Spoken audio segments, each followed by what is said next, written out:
And today I'm going to bring you up to speed on the happenings so that you are informed. It's not uncommon for women to get caught up in the aesthetic of pregnancy and childbirth as we see it and know it on social media. But the truth is, childbirth rarely follows a script. So the first thing that these women who are super duper happy when they leave the hospital do is that they let go of these rigid social media expectations. On social media, we may see a room decorated in candles. There may be like low lighting. They're birthing from home, but you may have a situation or condition that doesn't allow that experience for you. That doesn't mean that you should devalue your experience. That means you make your experience your own. These women make space for themselves and their own experience with childbirth. These moms who walk out of the hospital happiest aren't comparing themselves to other women across the world that they don't even know. And if things don't go as planned, they have a smoother emotional recovery because they weren't so rigid in the first place.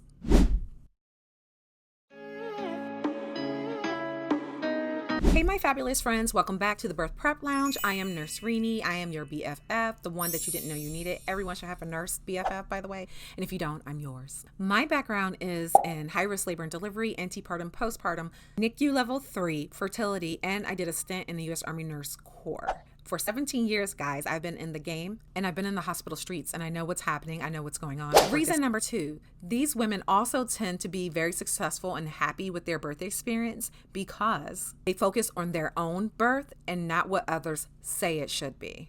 Many moms come in, again, comparing themselves and thinking that they have to have birth happen this one particular way. X, Y, and Z applies because so-and-so said it on Reddit or so-and-so said it on TikTok. But I'm here to tell you, these people aren't always right. And a lot of times their information that they're providing are based only in their personal experience and they don't have any idea of what happens outside of that. Happier moms tend to center their decisions on the choices that they are able to make and control.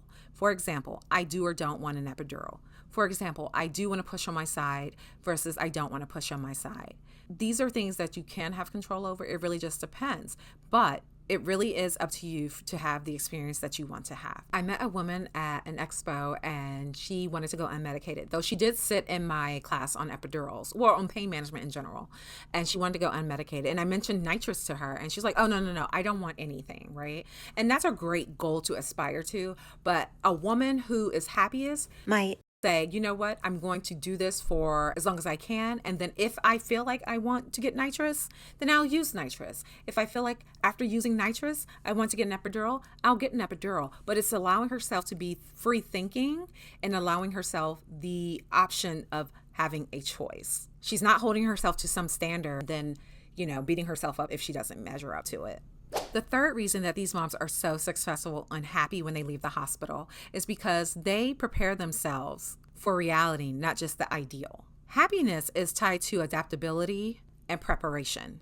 Moms who prepare for only one path are often blindsided when something else changes. Guys, I can't stress to you, and I think I say it pretty much in every video, that birth is so unpredictable. And so if something doesn't go your way or how you anticipated or plan for it to go, that's not a measure of you and your success. What really matters is how well you prepare for almost any scenario. Happiest moms tend to know that inductions happen. Babies don't always come when we expect them to. Sometimes babies go to the NICU. They are mentally and emotionally prepared. I had a patient one time. She was not a first-time mom, and she came in for a nighttime induction, and she says, I just want to come in, get my epidural, read my book, and go to sleep. I said, boo, say less. I got you. So that was what we did, except her baby was not on board with the plan. I was like, girl, did you tell him that this was the plan? Because he's not cooperating, right? So her baby was having a lot of drops and decreases in the heart rate. So that meant that I was doing all of these interventions throughout the night for her. And as much as she wanted to rest, I just couldn't let her. But she went with the flow. She was amazing. And she had a great experience. She felt safe. She felt looked after. She felt prepared. And she adapted to the change, of course, that we had to do. Now, she did have a vaginal delivery, but it was looking a little sus, a little iffy for a while. But she adapted to that, and she saw that we were working with her and for her, and she had a great experience. Likewise, my friend literally just had a baby a week ago, and she was recommended for an induction of labor. And she was like, okay, it's probably the better thing to do to make sure that, baby girl remains safe. And baby girl came out beautifully. She actually ended up getting Pitocin, of course, most inductions do. She got an epidural, which I believe was always in her plan, but she kind of wanted to see how, labor contractions felt for a while. And then she ended up having a C-section. So things happen, but she was adaptable. Like whatever we need to do to have a healthy, successful outcome is going to be what the new plan is, essentially.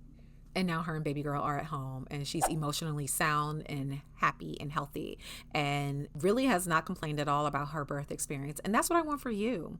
I want you to enjoy this experience. It's a whirlwind for some, it's a wild ride for others, and some is just like smooth sailing. And that's okay. We all experience things different in life. That's what makes the world go round. This is why I'm able to talk to you about different situations that I've seen. So anyway, guys, I hope that you took the 3 takeaways from this that will help you have a successful birth experience, just like all these hundreds of other women that I've worked with. Number 1, don't hold yourself to rigid social media expectations. Matter of fact, just block it all.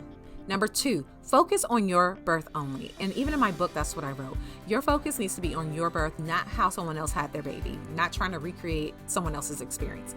You are the main character now and enjoy it. You don't have a script to follow. Just wing it, girl. Number 3, that's 4. Number 3, prepare for the reality of the situation and not just the ideals. If you want to walk away from your childbirth experience feeling very happy and feeling successful and proud and fulfilled, then no, it's not about chasing the perfect TikTok or Instagram moment. It's about flexibility, it's about self-trust, and being prepared for all of the possibilities that may come your way. If you are pregnant and you want more real, honest conversation from your BFF here, then make sure you like, comment, share, and follow for more. Subscribe, follow us. We are going to be at the Birth Prep Lounge weekly. Get in the comments and let me know, what is the one birth expectation that everyone says you should have that you are letting go? All right, girlies, make sure you watch the next video on the screen, and I wish you well, and I'll see you in the next one. Bye. Now where do we go from here? Tell me